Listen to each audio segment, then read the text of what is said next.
Assalamualaikum warahmatullahi wabarakatuh. Waalaikumsalam warahmatullahi wabarakatuh. Waalaikumsalam warahmatullahi wabarakatuh, Miss. Oke. Selamat siang. Apa kabar semuanya? Sehat? Alhamdulillah sehat, Miss. Alhamdulillah. Sofyan baru bangun tidur, Sofyan. Mukanya Enggak, Miss. Dari kebantal. tadi. Nah, Cuman oke.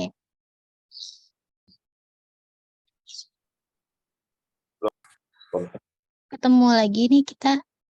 Bosan nggak ketemu saya? Bosan ya? Ketemu saya mulu. Ketemu lagi dari semester berapa? Tahun lalu semester 5 ya. Semester 5, enggak lah, dari semester 1 ketemu saya semester 1, kemudian semester 5, semester 6, semester 7. Semester 7 ini kita ketemu 3 mata kuliah. Cukup banyak ya. 3 mata kuliah. Sofyan, nanti tugas lengkap ya Sofyan ya. Dan nilainya bagus ya. Oke. Yang mata kuliah apa gitu? Nilai kamu 01, jadinya saya nggak bisa lengkapi, nggak bisa menyesuaikan dengan teman-teman yang lain karena ada bobotnya dari setiap tugas ya, jadinya kosong gitu. Jadi nilai kamu agak turun. Mata kuliah apa tuh? Coba kamu cek deh ya, ada yang kurang bagus nilainya ya, nanti di semester 7 ini jangan sampai terulang. Oke. Di mata kuliah semester 7 sama saya ini nanti kita akan bekerja keras. Di sini ada yang sudah mengambil skripsi di KRS-nya. Boleh angkat tangan. Siapa saja yang sudah ngambil skripsi di KRS? 1. Mega doang? Oke, Yanai. Terus? Ada lagi? 2. 2 saja? Hana? Lalu? Dewi, Mala? Banyak. Dalila semua ya? Sofyan udah ngambil? tidak, Miss. Sudah? Belum? Oh, Miss, belum. Belum. Oke, Nida? Yang nggak nanya saya. Jangan turun dulu tangannya, belum. Pada turun nih. Nida? Yang nggak angkat tangan saya tanya malah. Ngambil. Tidak, Miss. Tidak? Tidak? Di KRS belum ya? Belum ya. Oke, Maisi? Maisi? Halo? Safira? Dalila tadi angkat tangan. belum, Miss. Dalila ada 2, Dalila. Oke. Safira? Safira udah ngambil? Saya belum, Miss. Belum. Fidara? Belum, Miss. Belum. Oke, setengahnya lah ya. Setengahnya ngambil skripsi berarti ini semangat lulus 3,5 tahun. Jangan sampai perpanjang ya. Jangan sampai perpanjang. Bisa nggak sih lulus 3,5 tahun? Bisa lah. Bisa banget. Mulai aja dari sekarang. Ya, nanti kalau sudah ngambil skripsi, artinya kan dari prodi sendiri sudah mempersiapkan pembimbing sebenarnya. Tapi kalian sudah diminta belum untuk mengajukan judul? Sudah, Miss. Sudah ya? Sudah. Ya, artinya sudah di mapping tuh biasanya calon pembimbing. Baik yang sudah mengajukan di KRS maupun yang belum mengajukan di KRS, biasanya sudah ada plot pembimbingnya siapa. Tetapi kalian hanya baru tahu jika sudah membayar. Ya nggak? Skripsi bayar lagi nggak sih? Bayar bimbingan? Bayar, Bayar Miss. nggak? Bayar. Nah, berapa? 400? Masih 400 nggak? Kalau kemarin katanya di tahun sekarang udah nggak dapat lagi Miss pembimbing, tapi kurang tahu deh pastinya kayak gimana. Udah nggak dapat pembimbing. Terus yang bimbing siapa? Enggak, maksudnya yang ini Miss, pembimbingnya udah nggak Oh, dapat HP lagi, kata Bu Menaya. oh, Cuma belum tahu jadinya kayak gimana. oh, jadi nggak bayar ya? Nggak Seperti bayar lagi ya? Oke, kalau nggak bayar lagi berarti tanpa syarat bisa mengambil SK pembimbing dong. Kalau dulu harus bayar bimbingan dulu, terus baru bisa ngambil SK pembimbing. Nah, sekarang ada yang sudah ngambil SK pembimbing? Belum, baru 2 hari ya aktif kuliah. Enggak, maksud saya gini. eh maksud saya begini. Semester 7, EPIT, itu tugasnya banyak. Mata kuliahnya tugasnya banyak. Ya, belum lagi magang yang belum magang. Ada yang belum magang nggak? Ada yang belum magang? Udah magang semua nih? Saya Miss belum. Nah, Hana. Nah, Hana ngambil skripsi tadi ya. Nah, berarti perlu mengatur waktu. Betul-betul perlu mengatur waktu kalau memang misalnya target mau lulus 3,5 tahun. Jadi kalau mau digas, ya saran saya mata kuliah itu kan biasanya ngasih tugas itu deadline-nya ya mau UAS kan. Artinya mau UAS itu Desember, Januari itu kalian pasti akan padat dengan tugas-tugas akhir. Kalau mau tepat waktu, skripsinya diduluin. Jadi ini September, Oktober, kan masih rada slow gitu kan tugas-tugasnya kan. Ya udah buat proposal yang benar. Segera ambil SK pembimbing supaya bisa segera konsul ke pembimbingnya. Nanti kalau udah dapat SK pembimbing, kamu langsung hubungi pembimbingnya, kasih foto SK-nya karena pembimbing skripsi itu nggak tahu siapa mahasiswa bimbingannya kalau bukan mahasiswanya yang menghubungi. Jadi prodi itu nggak pernah ngasih tahu kita. Ya, taunya dari kalian. Dosen itu dihubungi kalau nanti udah mepet-mepet mahasiswa nggak ada yang daftar sidang. Saya di semester kemarin nih, semester genap kemarin tuh kedapetan satu mahasiswa kakak kelas kalian. Saya sama sekali tidak tahu bahwa dia adalah mahasiswa bimbingan saya dan 1 bulan sebelum yudisium saya baru dihubungi dikasih list nama mahasiswa bimbingan. Saya kaget. Kenapa? Karena selama 1 semester itu mahasiswa tersebut tidak pernah menghubungi saya. Mana saya tahu dia bimbingan saya nggak tahu gitu ya. Dan dia bilang pengen lulus tepat waktu. Ya gimana sebulan lulus tepat waktu bikin apa kamu? Ya kan ngajuin etik aja bisa seminggu 2 mingguan. Proposal emang gampang bikinnya. Tergantung sih. Tergantung pembimbingnya, tergantung pengujinya ya. Oke. Nah itu ya, saya kasih saran yang mau lulus 3,5 tahun dikerja dan kalau sudah magang alhamdulillah artinya kalian punya waktu lebih gitu ya yang lebih luang untuk menyelesaikan skripsinya. Jadi jangan diborong akhir semester. Saya yakin nanti stres ya karena apa ada tugas kuliah juga ada skripsi yang harus diselesaikan gitu ya. Ada yang sekarang sedang magang. Saya Miss, Mara, magang di mana, Mara? saya di Kemenkes Miss. Ini lagi di tempat magang, maaf ya Miss nggak bisa on cam. Bareng sama Maisi nggak? Beda beda direktorat sih Miss, saya di PTM, Maisi di SKK. PTM. Ya, Megang apa, Mara? di Subdit Kanker Miss. Subdit kanker. Oh, sama Mbak siapa namanya ya? Mbak Novi, kenal Mbak Novi nggak? Di Subdit kanker juga dia. Teman S2 saya. Pejabat sih. Oh, saya belum Kenal? ketemu sih. Bagian apa katanya Miss? Kanker apa ya namanya? Ya, saya nggak tahu lagi, nggak apa. Pokoknya dia di Subdit kanker sama siapa lagi gitu. Saya lupa teman S2 saya. Oke, Miss. Kamu magangnya sebulan kan? Iya Miss. Bulan ya. Oke. Ada lagi yang magang? Saya tahu Maisi sama Mara. Terus siapa lagi? Ada lagi yang magang? Gak ada ya? Cuman berdua yang magang ya? Oke. Ada yang magangnya sampai 6 bulan?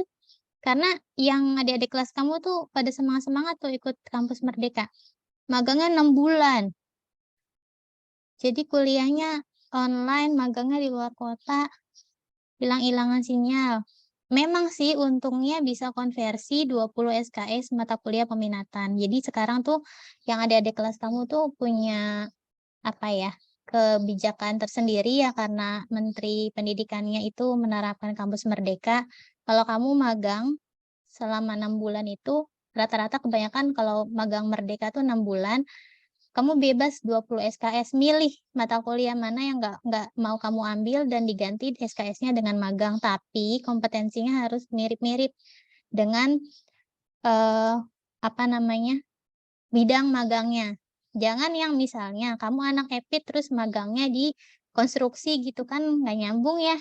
Itu nggak kena tuh, nggak boleh dikonversi gitu.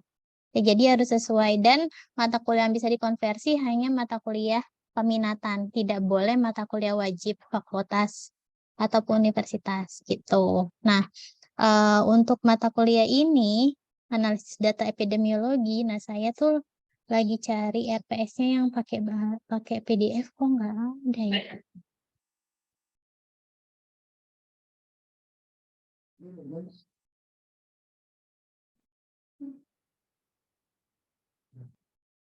Nah, saya ngasih yang Microsoft Word dulu deh. Jadi di semester ini kita ketemu 3 kali ya. 2 kelas EPIT, 1 kelas gabungan sama teman-teman Kesling ya. Ada EPIT Kesling. Itu sama saya. Saya dulu ngajar EPIT Kesling perdana. Terus apa namanya? Setahun apa 2 tahun saya ngajar. Sejak kurikulum adanya EPIT Kesling itu dimulai saya ngajar. Terus habis itu dioper lagi ke dosen lain EPIT Keslingnya. Saya beberapa tahun nggak ngajar EPIT Kesling, terus ngajar lagi EPIT Kesling. Nah, yang EPIT Kesling nanti sama kelas gabungan, kalau yang karena dia tersendiri, kalau yang analisis data epidemiologi ini nanti ada linkage, ada kaitannya sama survei cepat epidemiologi. Ya, saya nanti ngasih tugas akhir. Ini langsung aja saya kasih tahu sekarang. Kamu bikin penelitian. Jadi yang ngambil skripsi nanti punya 2 proyek penelitian. Real penelitian ya teman-teman. Dengan standar ideal. Jadi nanti yang udah mengambil skripsi penelitiannya individual pasti. Kalau yang untuk tugas akhir Anda TEPIT sama SCE ini penelitiannya adalah kelompok. Tapi kelompoknya sedikit, 2 atau 3 orang. Satu kelompoknya maksimal bertiga. Ya, maksimal bertiga. Nah, tentunya sesuai dengan kaidah-kaidah epidemiologi. Jadi, standar saya akan sangat ideal untuk tugas penelitian analisis data epidemiologi dan survei cepat. Luarannya bukan seperti skripsi, maksudnya kamu nulis dari beratus-ratus halaman, tidak, tapi luarannya hanya manuskrip. Dan itu akan di-coaching oleh saya per sesinya. Jadi, setiap minggu teman-teman membuat progres laporan apa yang sudah dikerjakan. Gitu ya, nanti saya kasih instruksi minggu depan tugasnya mencari apa atau mengerjakan apa. Jadi mudah-mudahan bisa membantu secara bertahap. Kalau misalnya yang skripsi mau mengikuti tahapan seperti tugas akhir analisis data ini, boleh. Jadi kamu in one time kamu mengerjakan 2 proyek penelitian sekaligus. Bedanya yang satu kelompok ditulisnya dalam manuskrip, yang skripsi kamu langsung kamu tuliskan ke dalam naskah skripsi. Jadi tahapannya misalnya saya mengajarkan gimana caranya membuat latar belakang. Itu sangat bermanfaat juga langsung kamu bikin di dalam draft proposal skripsi kamu, ngerti ya maksud saya ya. Konsep bikin latar belakang gimana itu, jadi maksud saya kamu manfaatkan saja kesempatannya, yang penting kamu mau meluangkan waktu lebih untuk mengerjakan itu secara mandiri gitu ya. Tapi untuk konsep pembuatannya saya ajarkan di sini. Begitu. Nah, untuk analisis data epidemiologi sendiri ini sebenarnya praktik ya teman-teman. Bagaimana kita menggunakan bukan menggunakan ya. mencari dulu, mencari instrumen atau menyusun instrumen yang tepat, kemudian menguji validitasnya, kemudian pentingnya validitas instrumen itu untuk apa dalam ilmu epidemiologi. Lalu kalau entry data saya rasa sudah paham semua ya. Dulu di manajemen data diajarkan sampai analisis multivariat nggak? Dulu manajemen data dapat semester berapa? 5? 4? Ingat nggak? Mandat-mandat. Apa sih nama mata kuliahnya? Saya nggak pernah ngajar. Bu Arum atau Bu Tere atau Bu Nur yang ngajar gitu, saya lupa. Bu Arum Dalila? ini. Bu Arum. Ada yang benar Bu juga. Nur. Nah, diajarin sampai analisis multivariat? Lupa ya? Lupa kayaknya. Responnya alhamdulillah. Oke. Nah, nanti sedikit banyaknya kita mengulang, tapi dalam mata kuliah ini memperdalam sekali, sedalam-dalamnya. Nah, ada beberapa yang saya rubah di semester ini. Saya mau mengajarkan kalian menggunakan 2 aplikasi. Yang pertama SPSS, pasti sudah pada bisa, ya. Saya husnuzon nih, tapi nggak tahu. Nanti kita lihat nyatanya gimana. Bisa nggak beneran? Udah apa belum cara klik-kliknya? Nah, nanti pasca UTS saya mau ngajarin pakai Stata. Ya, Stata. Tahu Stata nggak? Nggak tahu Stata. Saya kasih tahu Stata dulu. Ada yang belum pernah melihat wujud Stata? Ini Stata nih. Lihat dulu. Ini Stata. Nah, ini Stata. Tampilan Stata seperti ini. Sedikit lebih sederhana daripada SPSS, tapi dia mampu menganalisis data yang lebih kompleks daripada SPSS. Nah, Stata ini merupakan satu aplikasi analisis data yang lebih general digunakan dalam dunia pekerjaan analisis data dimanapun gitu ya. Kemarin si Maisi pernah ngobrol dengan saya tentang pengalaman magangnya, malah dia disuruh analisis data pakai R aplikasi ya. Nah, itu mirip dengan Stata, tapi dia lebih ini lagi lebih punya kapabilitas buat menganalisis data dengan jumlah yang lebih besar. Data-data nasional, data-data internasional yang global yang banyak, N-nya banyak, itu dia lebih lebih enak pakai R. Tapi secara kapabilitas kalau saya belum begitu menguasai R, saya mesti kursus lagi gitu ya. Jadi saya belum bisa ngajarin R ke kalian. Jadi nanti di samping SPSS, karena SPSS tuh udah jarang dipakai di dunia pekerjaan. Tapi saya yakin kamu skripsi pasti bakalan milih pakai SPSS, ya nggak? Karena udah terpapar duluan kan. Nah, terus saya dulu pernah ngajar juga anak UIN. Saya ngajar anak UIN satu semester doang padahal ya. Saya ngajar anak UIN, anaknya dikit kayak kalian nih segini-segini lah. Pokoknya peminatan EPIT mah nggak pernah lebih dari 20 kayaknya. Sedikit banget, nggak tahu kenapa. Nah, itu dan mereka masih in touch sama saya gitu ya, suka kontak-kontak, DM Instagram, cerita-cerita, ada yang udah S2 lagi, ada yang kerja juga gitu, ada yang di Kemkes, di lembaga penelitian, di RSCM jadi asisten peneliti gitu kebanyakan, dan mengeluh, Bu, dulu saya di UIN nggak diajarin Stata gitu. Terus ternyata sekarang kerjanya harus pakai Stata gitu. Jadi maksud saya mau bekali kalian supaya nanti di dunia pekerjaan nggak ketinggalan gitu. Karena kalau ngambil kursus-kursus lagi tuh mahal ya, mahal. Sebenarnya ilmunya udah ada sih gratis di YouTube kalau kamu mau belajar otodidak. Tapi kan agak sulit ya kalau nggak ada tuntutan ya. Ya nggak sih, malas nggak sih? Selain malas juga mungkin kalau ada kesulitan kita nggak ngerti, nggak ada yang bisa ditanya gitu ya kan.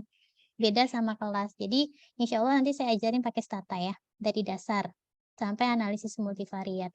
Sejujurnya ini kalau di UI diajarinnya di S2. Ya, ini diajarin di S2 tapi saya ajarin. Mudah-mudahan kuat.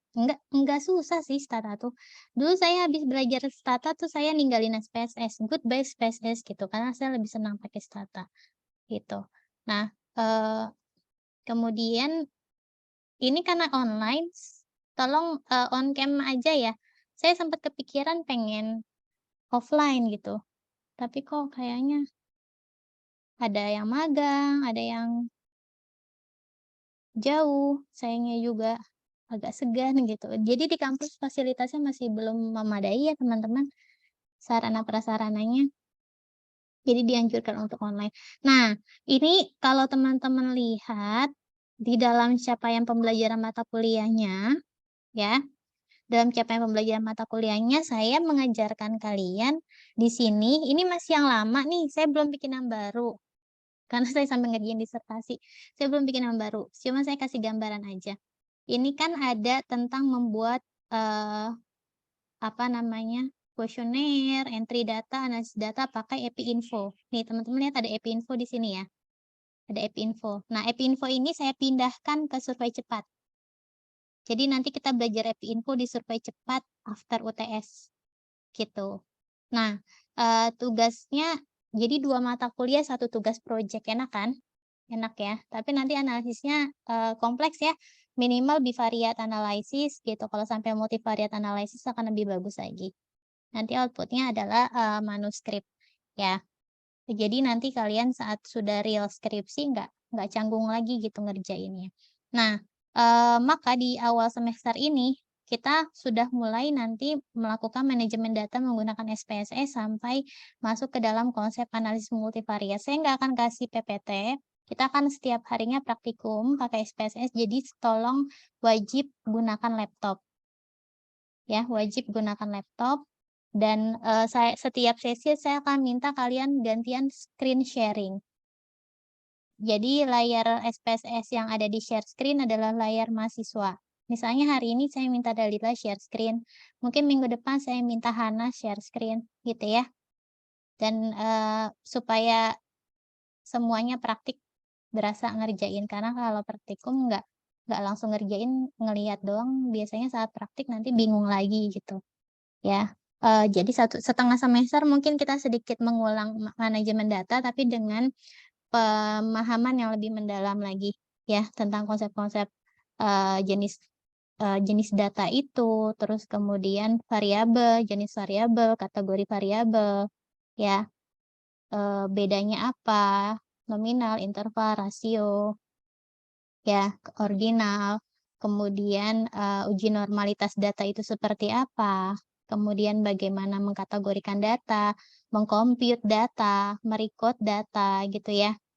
Nah, yang seperti itu supaya nanti sudah lihai saat melakukan analisis data yang lebih kompleks. Nah, kemudian data deskriptif kita analisis secara univariat, lalu menganalisis data secara analitik dengan uji 2 variabel. Ya, jika kategorik dengan numerik pakai apa, kategorik dengan kategorik pakai apa, numerik dengan kategorik pakai apa, kategorik dengan numerik harus pakai apa. Kalau saya tanya sekarang bisa jawab nggak kira-kira? Fidara, kalau kita mau uji bivariat, variabel dependennya kategorik, independennya juga kategorik, kita pakai analisis apa tuh?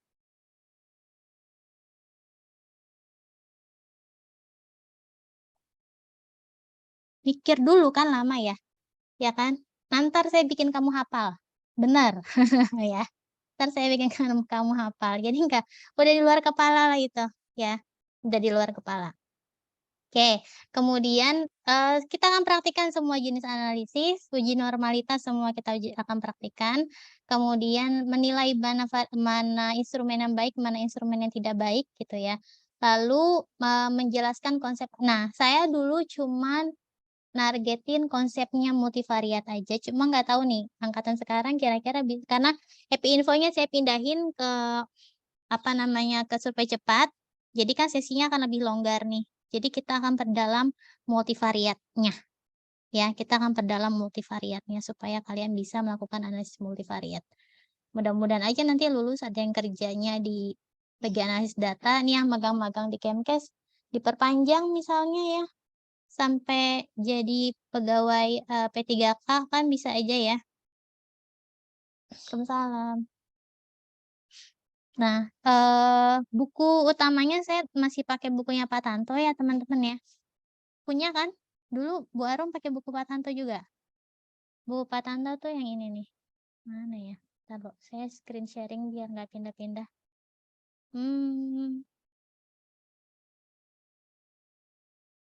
Mana ya?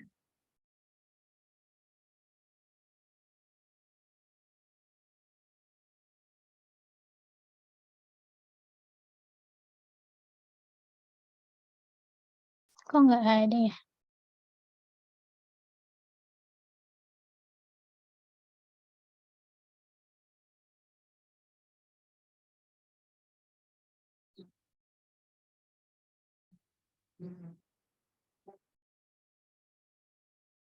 Ganjil, ganjil, ganjil. Dari dulu saya ngajar Anda epic. Nah ini, bukunya Pak Tanto. Ntar. Ada? Ada yang punya buku cetaknya? Bukunya biru apa merah gitu. Dulu pakai ini nggak? Pakai Miss. Yang Nah, merah ada Bu punya dulu kan? pakainya. Merah ya? Ya entahlah itu. Saya juga punya, tapi ternyata sama ini isinya. Ada sedikit beda-beda, saya udah koreksi sih yang ditulisin sama Pak Tanto di modul ini. Ya, jadi kita pakai ini panduannya, ya, panduannya pakai ini sampai kamu ngelotok banget nih isi buku yang 200 halaman tuh. Nggak usah ngelihat bukunya lagi, kamu udah bisa ngerjain mudah-mudahan gitu ya. Kita akan bahas sedikit-sedikit nanti. Kemudian sampai ke dalam analisis logistik. Ya, regresi logistik. Kalau memang ternyata dalam perjalanannya nanti ada yang masih kurang paham atau saya kecepatan, tolong diinterrupt aja. Miss, perlambat misalnya ya, saya ketinggalan atau apa. Ini rekamannya tetap ada, jadi kamu bisa ulang-ulang buat latihan di rumah. Nah, nanti endingnya dalam satu satu kelas ini saya akan bagi dua. Saya akan bagi 3 kelompok besar. Ini bukan kelompok buat penelitian ya. Jadi nanti kamu akan punya 2 kelompok. Kelompok pertama untuk melakukan penelitian. Kelompok kedua ini untuk nilai tugas kelompoknya. Nanti jadi dalam setiap praktikum, kalian membuat laporan praktikum tapi kelompok dibuat seperti modul yang rapi. Jadi ini ada ada analisis data epidemiologi, ada survei cepat epidemiologi. Nah, kalau yang di analisis data epidemiologi ini, dulu saya bukunya pokoknya pakai yang ini ya. Kalau saya tadi udah screen sharing kan?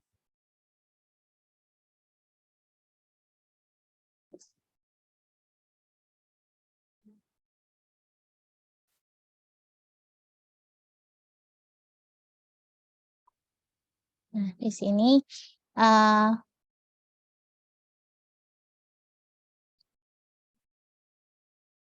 ada bagian kelompok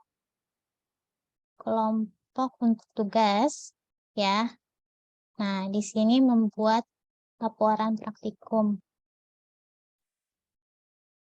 Dulu jadi kelompok 1 di sini membuat laporan praktikum SPSS ya, laporan praktikum SPSS.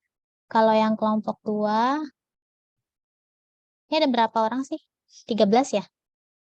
Membuat laporan praktikum STATA. Nah, yang kelompok 3 ini membuat laporan praktikum EpiInfo. Nah, yang EpiInfo ini jadi nanti untuk nilai ya, linkage nilai Undat Epid dan SCE. Nah, nilai UAS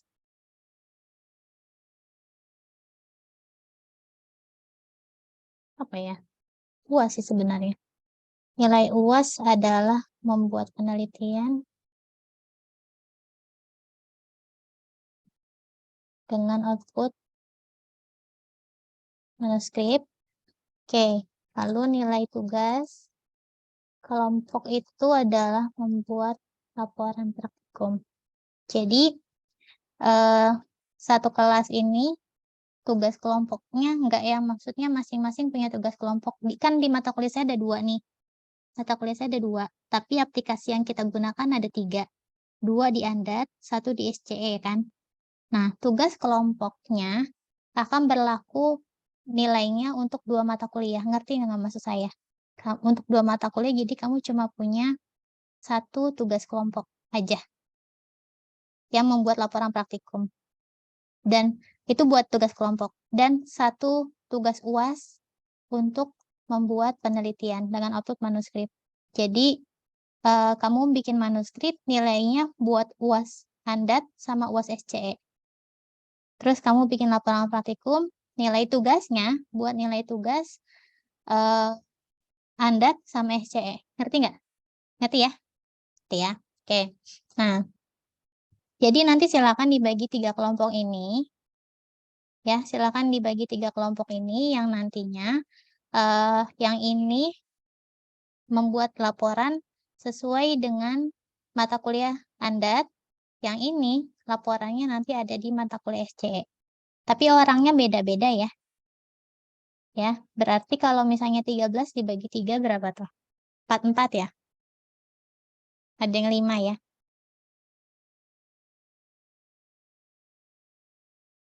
Nah, SPSS mungkin 4 orang. Ya, Stata ini 4 orang. Untuk EPI Info ini 5 orang. Nanti template laporannya saya kasih tahu, tapi sebagai catatan semua setiap sesi praktikum itu membuat catatan hasil praktikumnya ya, supaya nanti saat menyusun laporan tuh gampang. Nah, laporannya tuh bentuknya seperti misalnya minggu ini kita membahas tentang macam-macam variabel gitu, dan mentransformasi variabel misalnya dari numerik menjadi kategorik. Nah, langkah-langkahnya seperti apa, klik apa, hingga jadinya bentuk apa, muncul tabelnya seperti apa, interpretasinya bagaimana, itu yang kamu sajikan dalam laporan. Itu ya maksud saya. Jadi sebenarnya ini nanti dikumpulinnya di akhir juga barengan sama manuskrip. Nah, ini bobot nilai Anda.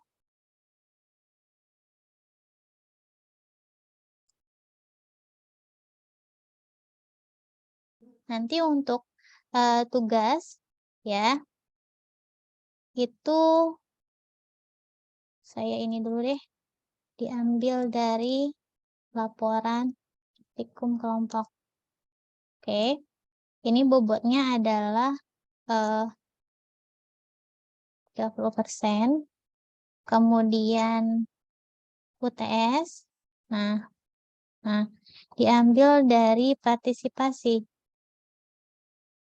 praktikum harian individu. Jadi nggak ada UTS Andat EPIT ya teman-teman. Ya, jadi saya lihat per sesinya nanti akan saya kasih nilai, misalnya hari ini yang share screen siapa? Mungkin ada 1 atau 2 mahasiswa, nanti saya kasih nilai dia. Gimana kemampuan dia untuk menjalankan atau mengoperasikan aplikasi, baik itu SPSS atau Stata. Terus yang nggak share screen pun nanti akan saya tanya-tanya kan biasanya ya. Nanti itu saya kasih bobot nilai harian. Kalau misalnya dalam 1 semester kamu kena ditanya 10 kali gitu, maka nilai yang 10 itu saya bagi 10. Misalnya kamu ada yang saya kasih nilai 100, ada yang 90, ada yang 80, ada yang 70, ntar saya total, saya bagi 10, itu akan menjadi nilai UTS. Paham ya? Nah, itu saya kasih bobot 30%, kemudian nilai UAS-nya, nah diambil dari manuskrip. Nah, ini bobotnya 40%.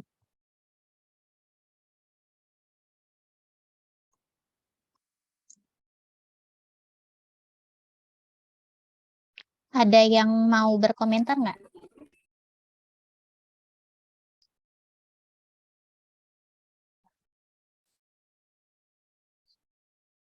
Dari sini ada yang mau berkomentar? Nanti dalam tahapan proses penulisan manuskrip itu di akhir setiap tahapannya misalnya saya, setelah UTS ya, maksudnya setelah selesai pakai SPSS. Setelah selesai pakai SPSS itu, saya minta kalian bikin pendahuluan, enggak kayak pendahuluan di awal deh. Dari awal pendahuluan, seminggu ini tolong bikin draft pendahuluan misalnya ya. Nah, dari draft pendahuluan nanti kita bahas, sudah sesuai belum, segitiga terbaliknya sudah oke belum, rumusan masalahnya sudah ada belum, tujuan penelitiannya sudah tepat belum gitu ya. Nah, itu saya kasih nilai progres untuk manuskripnya ya. Nanti sampai akhir sudah selesai membuat metode, instrumen yang dipakai sudah oke, pengumpulan data, teknik samplingnya benar gitu ya, penghitungan jumlah sampel minimal benar, analisis data, penyajian datanya tepat, lalu interpretasinya oke, penyampaian pembahasan di diskusi bagaimana cara mengutip sumber literatur, membandingkan hasil penelitian orang lain, dan mengambil kesimpulan sudah sesuai, pokoknya sudah selesai semua, jumlah referensi sesuai dengan batas minimal. Biasanya saya menentukan minimal 20 referensi dengan jurnal terbitan 5 tahun terakhir itu 80%, sisanya boleh dari textbook gitu ya. Nah, itu terakhirnya akan saya cek Turnitin. Ya, akan saya cek Turnitin dengan derajat kemiripan maksimal sekali 15%. Gitu. Derajat kemiripan maksimal sekali 15%, tapi menulisnya pakai bahasa Indonesia aja. Nanti kalau misalnya manuskripnya sudah oke, akan menjadi tugas saya yang akan mensubmit ke jurnal bereputasi. Kalau misalnya hasil penelitian kamu ini layak untuk dipublikasi di jurnal internasional bereputasi, saya yang akan urus translasinya. Gitu. Saya akan urus translasinya buat disubmit dalam bahasa Inggris. Jadi nama kamu ada di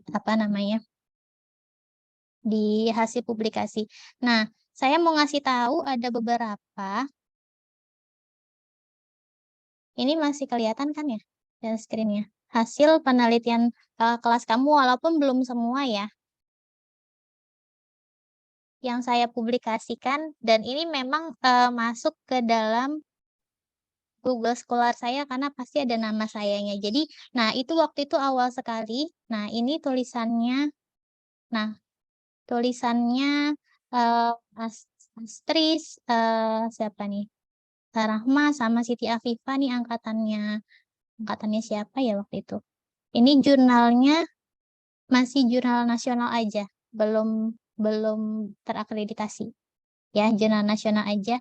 Saya menuliskan nama saya sebagai penulis pertama di sini karena dari hasil penelitiannya banyak markup dari saya. Saya rombak lagi gitu ya. Hasil penelitiannya saya rombak lagi dan ini sudah atas pengetahuan si penelitinya atau mahasiswanya. Nah, ini jurnalnya. Ini hasil dari karya tugas akhir Andat Epit. Oke, ini dari hasil tugas akhir Andat Epit. Pertama kali waktu itu. Terus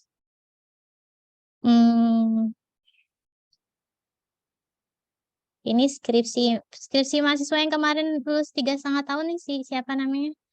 Ah, lupa. Nabila, si Abil, kenal nggak? Abil anak Epit. Nah, ini udah. Ini dia Sinta berapa ya? Wotekes BJM tuh Sinta berapa ya? Ntar saya cek dulu. Ya, ke download. Nah, dia Sinta 3. Sinta 3 tuh artinya rankingnya kalau jurnal nasional terakreditasi Kemdikbud itu dia ada 6 ranking. Sinta 1 sampai Sinta 6. Nah, dia Sinta 3. Kamu bisa kira-kira ya. Dia kualitasnya berarti menengah ya. Kualitasnya menengah dan sudah terakreditasi. Terus kok saya buka Twitter sih tadi punya saya. Sorry. Ini skripsi. Ini tapi skripsi. Mana sih yang manuskrip lagi? Nah, ini. Nah, ini juga ini punyanya Mita. Kenal Mita nggak? Sama Azhar Hana. Pernah dengar kakak kelas kamu? Nah, ini juga udah saat tahun 2020 nih manuskripnya. Ya, ini hasil karya dari analisis data epidemiologi. Terpublikasi tapi masih jurnal nasional. Makanya saya nanti lihat kualitasnya ya. Kualitasnya bisa dipublikasi di jurnal nasional apa jurnal internasional. Dan sisanya itu masih proses submission. Jadi ada beberapa yang lagi proses review dari publisher dan belum ada respon lagi gitu. Saya lagi proses revisi. Udah beberapa yang saya submit, tapi belum semua saya submit karena biasanya banyak perubahan. Nah, untuk bobot ini sepakat seperti ini atau bobot manuskripnya mau diperbesar misalnya jadi 50 apa 40 aja. Yang manggut-manggut aja nih. Gimana? Safira udah pusing nih kayaknya, udah megang-megang kepala. Gimana? Silakan berpendapat. Udah oke dengan bobot penilaiannya? Oke, Miss. Oke ya, 30, 30, 40 ya. Ini karena Anda tepit, saya jelasin Anda tepit dulu, nanti yang SCE belakangan ya. Yang SCE belakangan. Jadi kamu yang tugas ini ingat ya, misalnya di tugas bikin laporan kamu nih, kamu dapat nilainya 90. Terus pedoman laporannya saya kasih kok. Ini kok begini sih? Lalu. Nah, misalnya kamu dapat 90. Yang 90 itu artinya berlaku untuk 2 mata kuliah ya. Ngerti kan? Ya, jadi saya meringankan aja lah. Ya, meringankan beban anak semester 7 nih. Ini tuh ada double-double. Cuma nanti di SCE ada UTS ya teman-teman. Ya, ada UTS. Sama kadang-kadang saya suka ngasih kuis. SCE susah soalnya. Susah beneran ya, susah. Biasanya pada garuk-garuk kepala habis kuliah SCE itu mahasiswanya. Oke. Dah. Ada yang mau ditanya nggak? Jadi tadi gambaran umumnya itu. Nah, kalau misalnya materinya sih intinya nih kalau yang membuat kuesioner sampai penyajian data dalam peta ini adanya saya pindahin ke survei cepat. Kayaknya di survei cepat tuh udah ada. Ya, materi ini udah ada di survei cepat, tapi yang data epidnya belum saya benerin RPS-nya. Jadi nanti kita mulai dari poin 6 sampai 11 cumanya menggunakan 2 aplikasi gitu sih ya. Menggunakan 2 aplikasi dan di perjalanannya itu akan selalu memulai dengan progres manuskrip. Jadi betul-betul manuskripnya kamu cicil per minggu.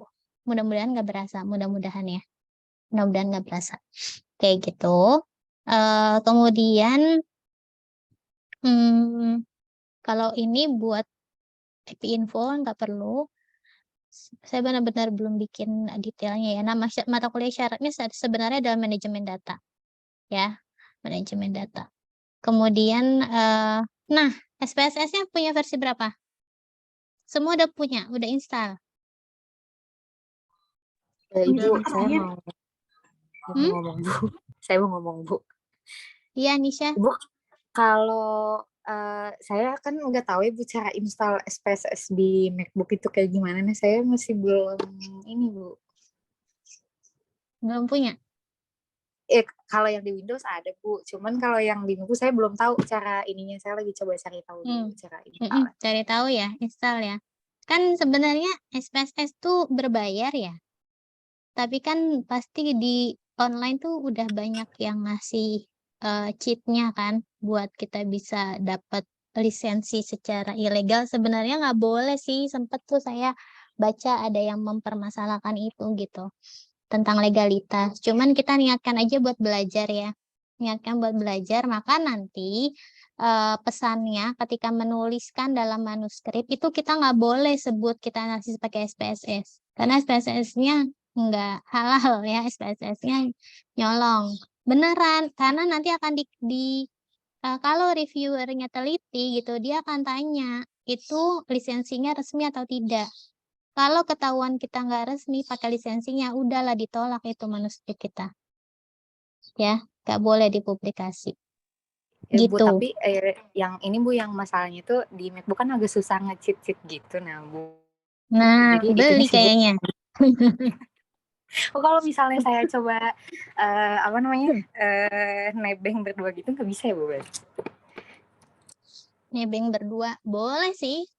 Tapi saat kuliah berarti kamu mesti sama temen kamu, mau siapa gitu. Iya, iya emang Boleh sih. saya deket sih sama Dalila nih misalnya gitu karena kan sering satu kosan, boleh kan Bu? Mau nggak tuh dari lagi?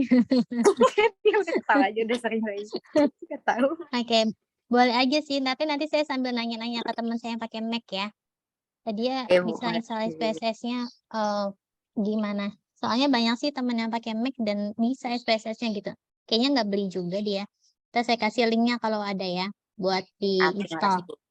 Oke, terus kalau buat Stata, nanti saya share link Statanya ke Dalila aja ya. Dalila PJ kan ya? Nah, ini Statanya yang saya pakai tuh Stata versi 16. Sebentar. Jadi nggak usah diinstal lagi gitu. Teman-teman nanti tinggal langsung pakai. Karena ini memang Stata juga berbayar ya dan harganya juga mahal. Jadi tuh dulu saya dapat dari pelatihan. Kalau waktu S2 di UI juga dapat Statanya dari dosennya. Jadi dosennya tuh setiap tahun beli Stata sendiri gitu secara mandiri. Terus dia ngupdate misalnya tahun dulu dia Stata versi 10, sekarang yang dia pakai versi 12. Yang dia kasih ke mahasiswanya yang lama, yang versi 10 gitu. Yang dia pakai versi terbaru. Nah, saya dapat Stata cheat juga sih, ini versi 14. Ya, jadi ntar kita pakainya versi 14 aja ya. Stata versi 14 ini sudah termasuk yang terbaru. Jadi saya niatnya buat ngajarin ya, kita buat belajar. Jadi kalau misalnya kalau kita mau submit, nggak usah dimasukin kita gaya-gayaan pakai Stata versi 11 gitu. Jangan. Nah, ini saya kirim ini ke mana? Dalila ya? Ada linknya. Silakan di-download. Mudah-mudahan di Mac bisa. Karena lebih general sih dia kalau Stata. Oke. Ada yang mau ditanyakan lagi tentang Handat Epit? Bu, saya mau tanya. Iya, Dalila. Kan tugas yang buat minggu depan itu yang buat pendahuluan ya Bu, yang proposal yang pendahuluan. Itu buat yang tugas yang pendahuluan itu. Itu yang pendahuluan tadi kapan Bu? Semangat sekali ya, Dalila. Belum. Kirain saya belum. Enggak. Saya pasti saat meminta kalian memulai menulis adalah mencari instrumen dulu. Karena ini penelitiannya saya minta teman-teman kumpulkan data primer. Ya, kumpulkan data primer dan mencari instrumen. Nah, instrumennya adalah instrumen yang sudah valid kalau bisa. Jadi pengalaman teman-teman kakak-kakak kelas kamu waktu skripsi, dia bikin instrumen sendiri dengan bahasa sendiri. Misalnya mau mengukur tentang perilaku penggunaan helm, ada tuh perilaku penggunaan helm gitu.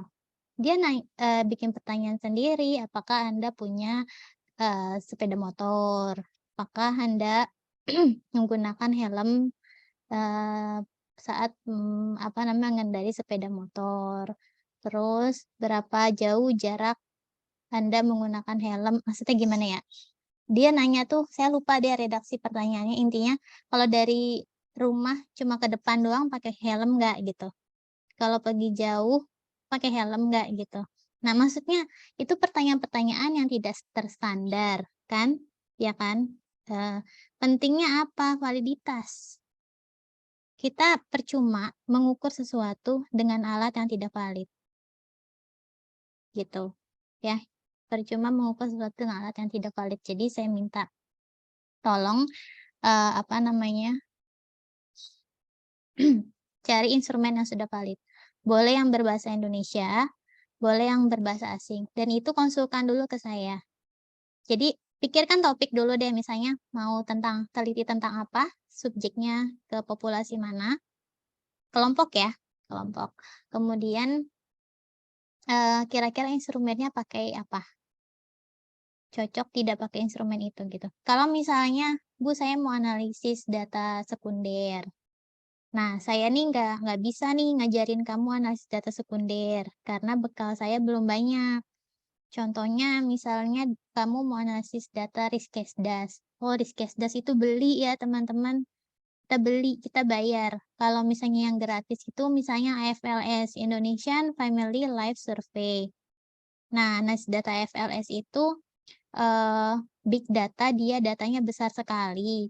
Datanya bisa puluhan ribu, ratusan ribu, jutaan gitu ya. Karena kan yang disurvei seluruh Indonesia.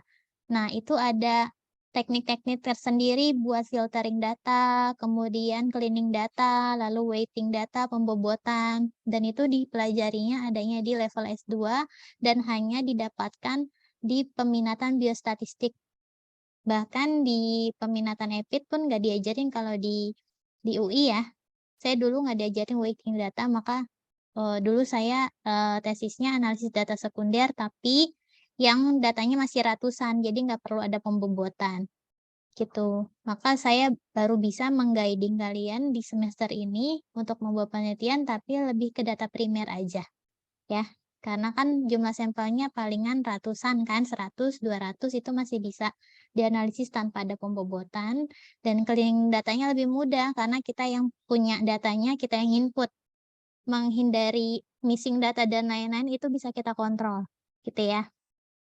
Saya bukan melarang menggunakan data sekunder, tapi kalau misalnya Bu, saya udah jago nih nganalisis data sekunder, udah pernah nganalisis data SDKI misalnya, ya nggak apa-apa. Gitu. Ya, untuk topik penelitiannya saya bebaskan deh, terserah mau apa. Nih, kalau mau saya kasih roadmap penelitian saya, tak dulu, mana roadmap saya ya? Jangan lupa lagi. Nyari topik misalnya ya. Mana sih roadmap?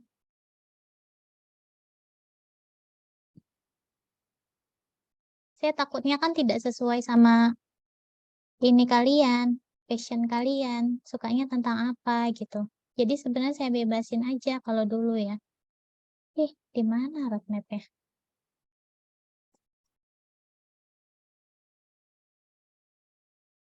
Nggak ketemu. Ini dia.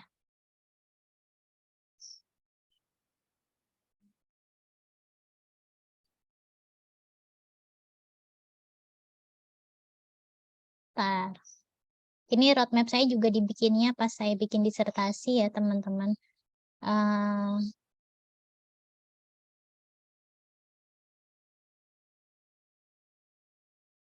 Nah, kelihatan nggak? Kelihatan, Miss. Oke. Nah, roadmap penelitian saya bidangnya lebih ke epidemiologi penyakit menular dan surveillance ya. Jadi untuk yang sudah pernah saya lakukan itu terkait dengan pandemi, upaya pencegahan sama dampaknya terhadap pencegahan penyakit menular lain, maka saya sempat mengaitkan dengan isu imunisasi pada anak. Kemudian pencegahan penularan COVID di lingkungan tempat tinggal perkotaan. Kenapa? Karena UMJ itu visinya adalah Kesmas perkotaan.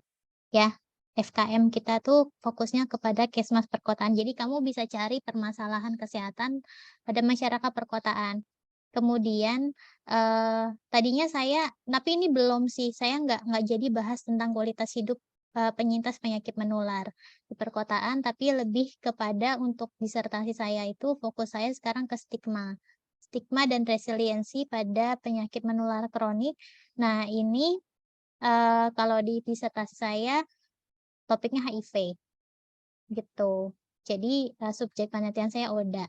Ini kan spesifik sekali ya, maka saya tidak memaksakan kalian menyesuaikan dengan rencana penelitian saya ini, karena pun pastinya akan berkembang gitu. Karena disertasi saya juga belum selesai, baru dimulai gitu ya. Jadi kalau misalnya kamu punya ketertarikan dengan isu lain, silahkan, saya bebaskan. Yang penting satu kelompok mesti satu visi. Jangan yang satu pengennya apa, yang satu pengennya apa gitu ya. Jadi cari kelompok yang emang punya minat dengan topik yang sama.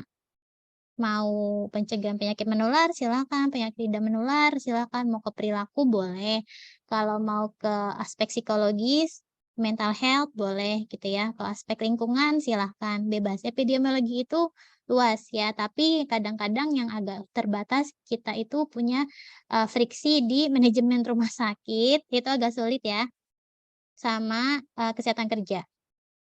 Tapi EPID kesehatan kerja bisa. Kalau kamu mau teliti penyakit akibat kerja itu boleh, gitu ya. Itu boleh, gitu. Jadi bebas, silahkan aja.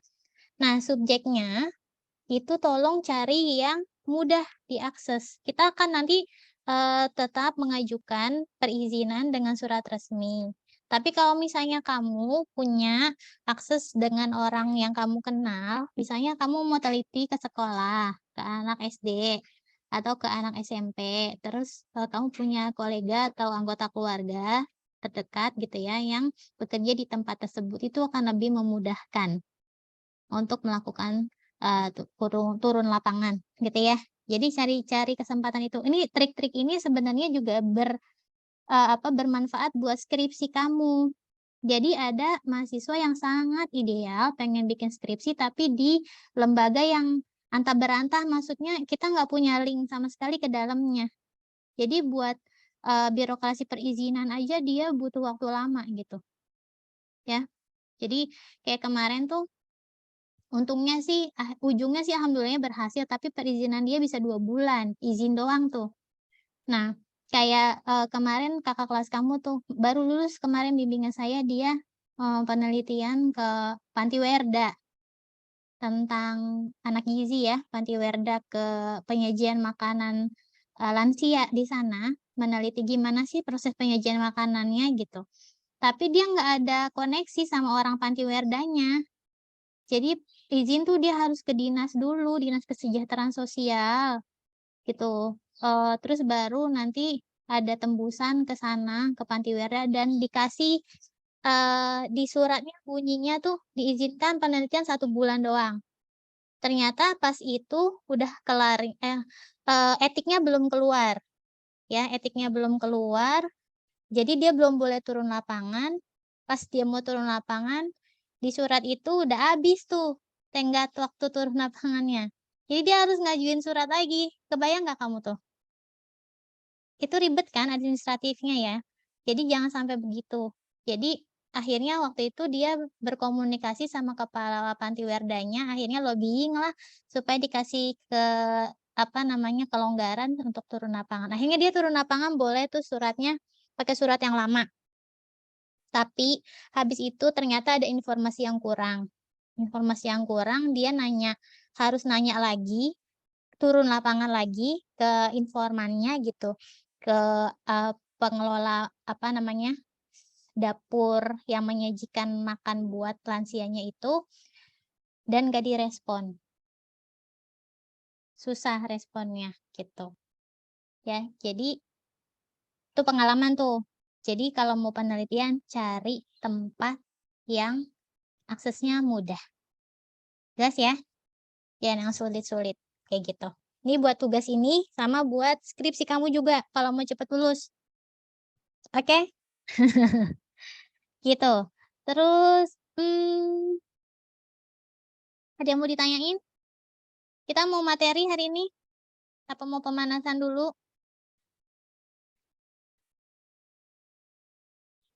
Miss mau nanya. Berarti Ini nanti kan pakai etik dong Miss kita buat ngambil data buat penelitian nanti. Kalau misalnya sebenarnya sih nggak wajib etik ya. Tapi kendalanya kalau nggak ada etiknya tuh tergantung instansinya. Dia mau nerima nggak kalau nggak ada kaji etiknya. Tuh. Yang kedua, untuk publikasi, paling mentoknya bisanya ke Sinta 5, Sinta 6 gitu nih, Dak. Hasilnya ya. Saya bisa publish, tapi publishnya nggak bisa ke jurnal yang rankingnya tinggi. Karena jurnal ranking tinggi itu sekarang mintanya mesti ada hasil kaji etik. Kaji etik tuh sekarang berapa ya? 100 ya mahasiswa ya? Gampang kok kaji etik di Kesmas. Ngisi-ngisi form doang. Tahun kemarin 300. Seriusan? Iya, kata-kata yang ngasih tahu. Bentar. Coba. Kalau setahu saya 100 Miss buat etik. Cepet kan ya? Cepet kok. Kalau dosen 200, ingat saya. Kalau mahasiswa lebih murah. Taruh.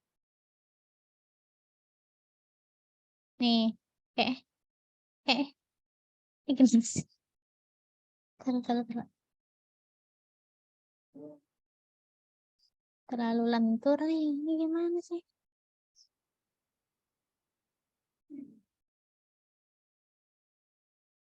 Komisi etik.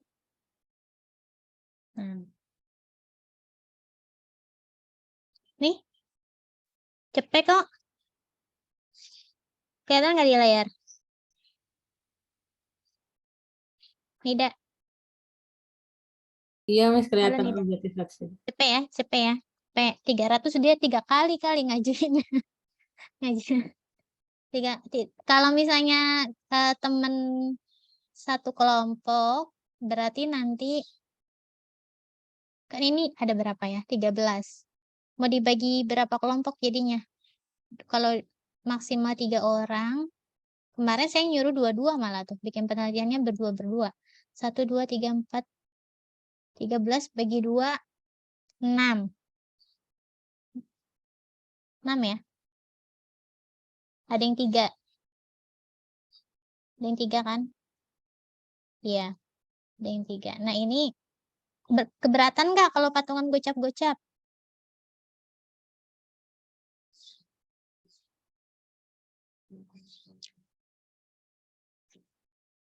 Keberatan nggak patungan gocap-gocap buat ngajuin etik? Kalau misalnya ntar kita hitung dulu.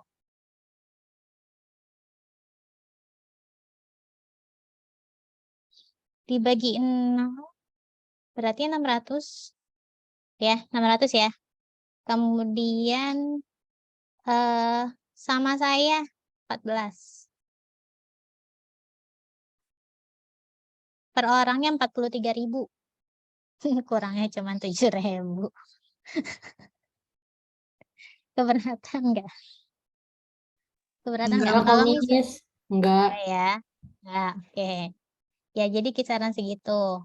Nanti ajukan etik, tapi ini kan kalau di etik tuh nggak mesti ngupload proposal sebenarnya. Yang diupload cuma protokol aja. Protokol sama instrumen yang paling penting. Sama CV. Ya, sama CV. Jadi nanti boleh diajukan etiknya. Hitung-hitung sekalian ini ya. Latihan buat ngajuin etik buat skripsi. Beneran. Gitu ya. Karena kan kalau buat ngajuin etik itu harus ACC pembimbing nih. Kan kalian nggak semuanya ngerjain skripsi semester ini kan, ada yang masih semester depan kan. Itu ya paling nggak ada gambaran gimana sih alurnya buat mengajukan etik. Seperti itu. Ada lagi yang mau ditanya?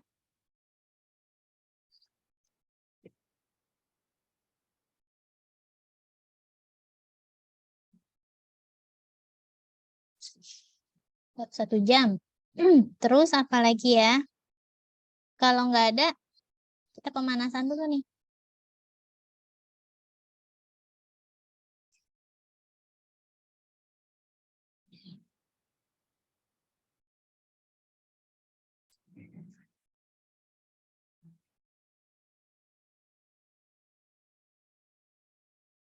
Hidara. Ya, Miss. Data apa Vidara? Kenapa? Aduh, putus-putus. Data apa data?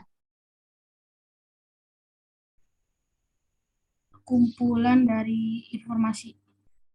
Kumpulan informasi. Dia maknanya tunggal atau jamak?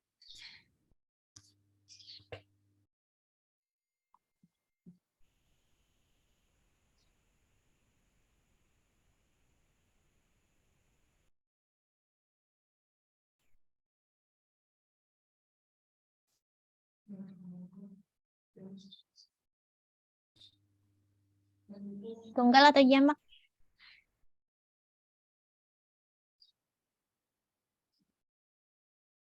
Jamak.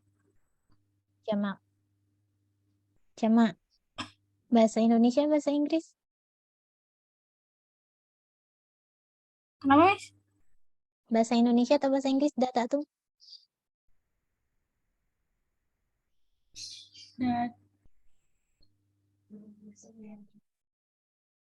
Sebentar.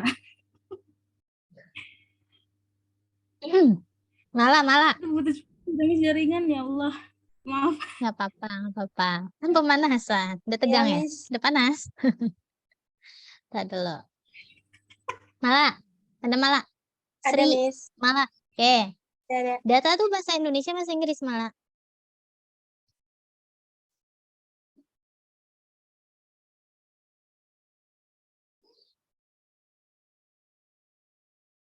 Malah. Bahasa Inggris ya, Miss? Bahasa Inggris. Bahasa Indonesianya apa?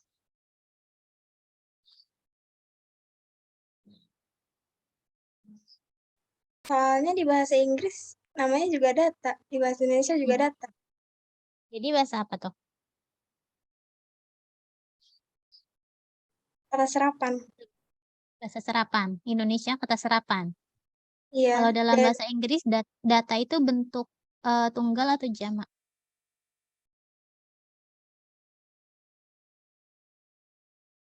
Jama, Miss. Jamak. Tunggalnya apa? Di bahasa Inggrisnya, Miss.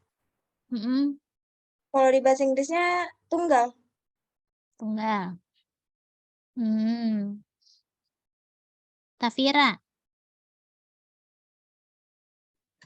Data bentuk tunggal, bentuk jamak? Tunggal. Tunggal. Coba siapa? Yang jago bahasa Inggris siapa sih? Cak, Anisha. Data tunggal apa jamak? Saya, Bu. Indonesia saya, Bu. Iya. Anisha Data Aulia. kalau kata saya jamak aja. Jamak. Tunggalnya apa? Jamaknya data jamaknya jamak. Taunya saya jamak. Tunggalnya jamaknya apa? jamak Jamaknya? dari datum. Oke. Ya. Data. Tadi kata Vidara. Ya. Data adalah kumpulan informasi. Benar nggak? Oke. Nah, data. Tadi kata Mala, dia bahasa Indonesia, ya. Kata serapan ya, dari bahasa Inggris. Nah, dalam bahasa Inggris, itu data bentuk jamak dari datum. Ya, datum. Informasi, ya. Kemudian jamaknya adalah data. Jadi kalau kita ngomongin data, sebanyak apapun jumlahnya, ya kita sebutnya aja data. Kalau misalnya dalam penulisan bahasa Inggris kan biasanya bentuk benda yang jamak itu belakangnya ada tambahan s ya. Kan tables gitu kan. Terus books gitu kan. Nah, kalau data tunggalnya datum, bahasa Inggris jamaknya adalah data. Tapi kalau dalam bahasa Indonesia, data ya data. Gitu ya. Data secara kata benda, dia bermakna jamak. Tidak ada bentuk tunggalnya. Gitu ya. Jadi memang bentuknya kata serapan. Nah, dalam kan judul mata kuliahnya analisis data epidemiologi. Oke. Safira udah garuk-garuk mata aja, Safira. Analisis data epidemiologi itu kita belajar bagaimana cara memilih atau mencari atau menyeleksi data yang berkualitas. Nah, data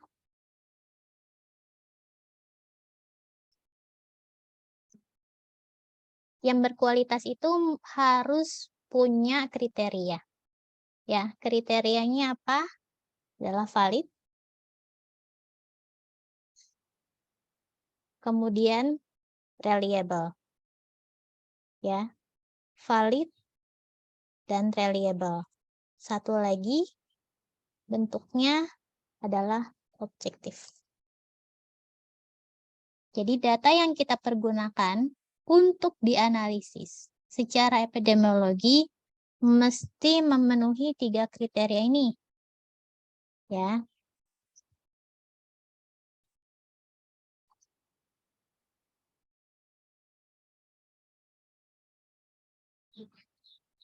Nah, Sofyan, valid itu apa, Sofyan?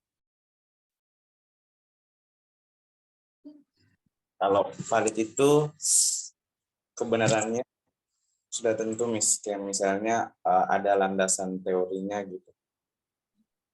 Kebenarannya sudah tentu. Nah, gimana nih? Kebenarannya sudah tentu. Sudah pasti benar gitu ya? Iya. Oke, misalnya gimana tadi kamu lanjutkan? Misalnya kayak udah ada bukti dalam kehidupan nyatanya gitu. Mana sih? Kayak udah ada teori atau gimana gitu, Miss. Oke.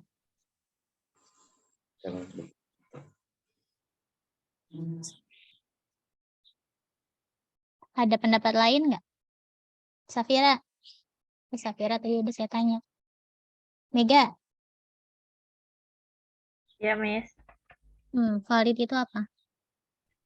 Kalau valid itu jadi kayak sesungguhnya, apa sih maksudnya? Kayak fakta gitu, Miss. Jadi sesuai gitu sama apa yang mau diukur. Oke. Kalau kita bicara tentang data, ya, 3 kriteria ini didapatkan dari proses cara mendapatkan datanya.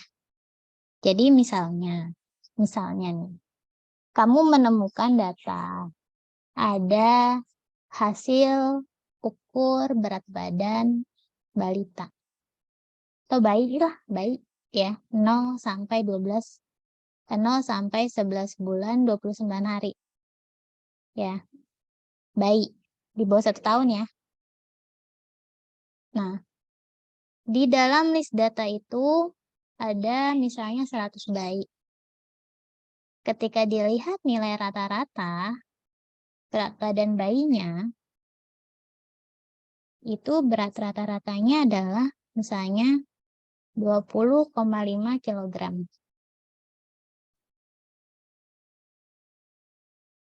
20,5 kg bayi.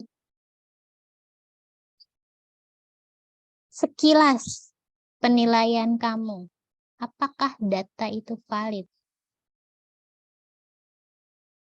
Nilai rata-rata berat badan bayi 20,5 kg dari 100 bayi yang diukur berat badannya. Dewi. Iya, Miss. Valid nggak tuh? 25 tadi ya, Miss? 20,5 kg.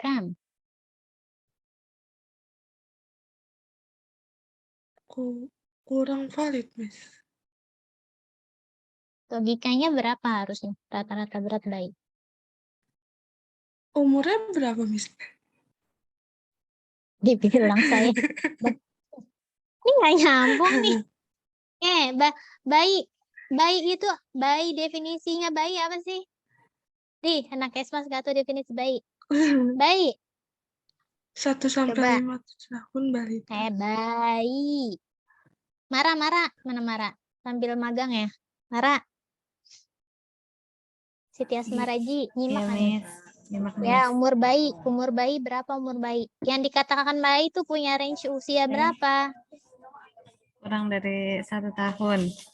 Kurang dari 1 tahun, Dewi. Artinya umurnya adalah 0. Masih bulanan. Tadi kan sudah bilang.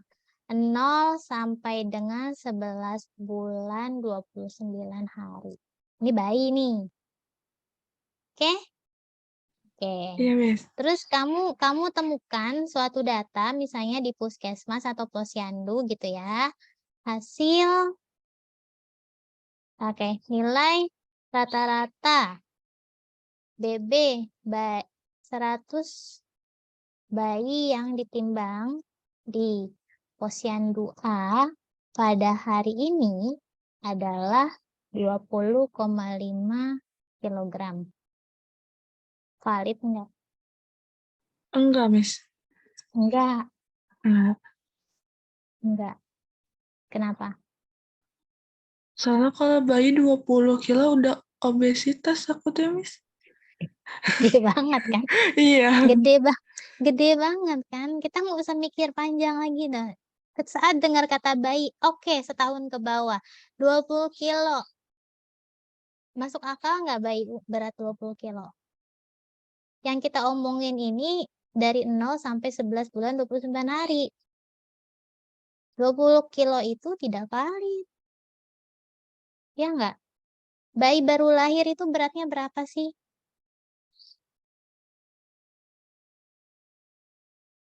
Ya, normalnya kan adalah 22,5 sampai 4 kg. Ya kan? Lebih-lebih dikit berarti kan giant baby ya. Nah, ini yang bayi baru lahir. Ya. Nah, setiap perkembangannya 0 sampai 3 bulan itu bertambahnya adalah kurang lebih 1 kg. Taruhlah yang 4 kilo. Ini udah bagus banget nih. 4 kilo, kemudian di usia 11 bulan 29 hari, dia nambah 11 kilo. Berarti kan maksimal beratnya berapa? 15 kg kan? Di usia 1 tahun. Bener nggak? Maka sangat tidak mungkin berat rata-rata 100 bayi itu adalah 20,5 kg. Kenapa? Karena distribusinya pasti nggak semuanya umur 11 bulan kan? Pasti ada bayi yang baru lahir, yang umur sebulan, 2 bulan, yang nggak mungkin juga beratnya 15 kilo, ya nggak? Ya kan? Kecuali bayi gajah. Bayi gajah berapa ya? Nah, ini nggak valid gitu. Ketika kita ngomongin validitas, berarti ada yang salah. Bener nggak? Datanya salah. Salahnya di mana? Itu yang mesti orang epidemiologi telusuri. Ya, salahnya di mana? Nah, salahnya pasti ada di beberapa kemungkinan. Pertama, ada di alat ukurnya yang salah. Ya nggak? Alat ukurnya yang tidak valid. Timbangannya misalnya error. Atau tidak terkalibrasi dengan baik. Tidak sesuai dengan standar SNI misalnya. Atau salah pakai timbangan. Pakainya timbangan emas kali dia, bukan timbangan bayi ya. Timbangan pakainya timbangan apa, salah pakai timbangan. Misal, kesalahan yang kedua kemungkinan dari mana? Dari kesalahan pengukuran. SDM yang mengukur. Benar nggak? Ya, nakesnya, kadernya. Dia benar nggak tuh lihat angkanya? Yang mengukur. SDM yang mencatat. Benar nggak? Dan SDM yang menganalisis data. Ini dapat 20,5 dari mana? Panjang kan kita ngomongin rata-rata doang. Benar nggak? Iya, itu baru ngomongin validitas. Ya, 1 poin. Keakuratan data atau data yang berkualitas. Gitu. Validitas. Maka biasanya orang-orang epidemiologi itu teliti dan detail. Karena ketika dia melihat suatu data, dia tidak langsung percaya. Dilihat dulu ketika ada kejanggalan, dia mundur balik. Cara mendapatkan datanya bagaimana? Ya, jadi curiga di awal itu penting ya teman-teman. Ya, curiga di awal itu penting. Maka data yang berkualitas harus memenuhi kriteria. Nah, maka valid itu apa? Kalau dari KBBI mana? Ya.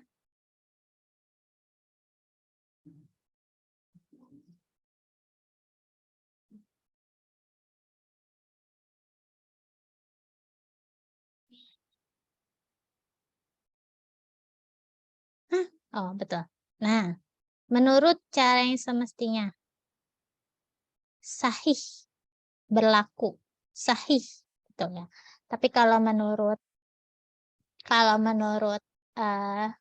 modulnya Pak Sutanto ini adalah ketepatan atau kecermatan pengukuran. Tepat atau cermat tidak suatu data itu, suatu objek itu diukur. Nah, artinya ketepatan antara data yang sesungguhnya terjadi pada objek dengan data yang dapat dikumpulkan oleh peneliti. Nah, validitas ini tadi yang saya bilang sangat dipengaruhi oleh banyak faktor. Yang pertama, dari alat ukur, ya, proses pengukuran intinya alat ukur, atau dari si pengukur, dari penginput data, dan dari menganalisis data. Kalau sampai outputnya adalah nilai rata-rata. Ya. Jadi, kalau kita ngomongin ada 4 kemungkinan ketidakvalidan atau penyebab ketidakvalidan, itu ada yang namanya bias.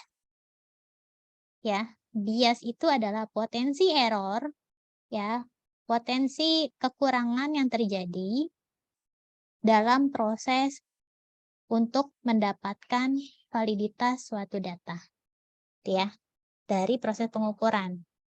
Itu baru ngomongin valid doang, 20 menit ya. Nah, oke. Kemudian yang kedua, jadi valid itu apa tadi kalau menurutnya Bapak? Nah, tepat atau cermat ya.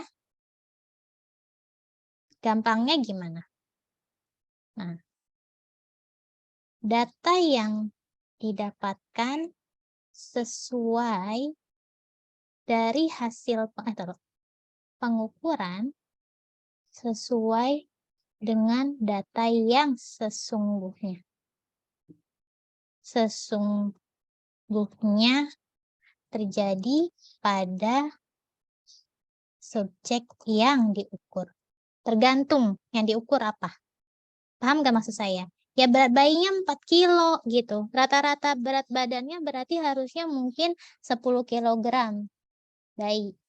Masih masuk akal. Ya nggak? Segitu udah dari 0 sampai 11 bulan. 20 kilo nggak mungkin. Gitu. Ya. Dan yang kedua adalah reliable. Kalau reliable itu apa? Yang I.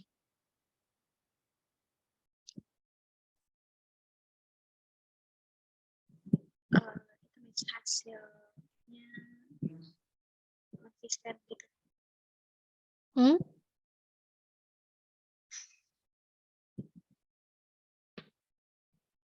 Hasil yang konsisten terus bisa. Hasilnya konsisten. Definisinya konsisten.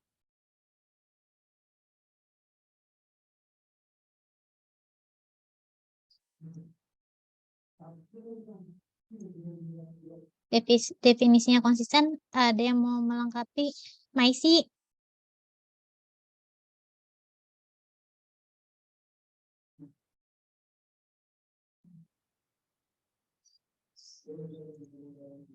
Maisi ada?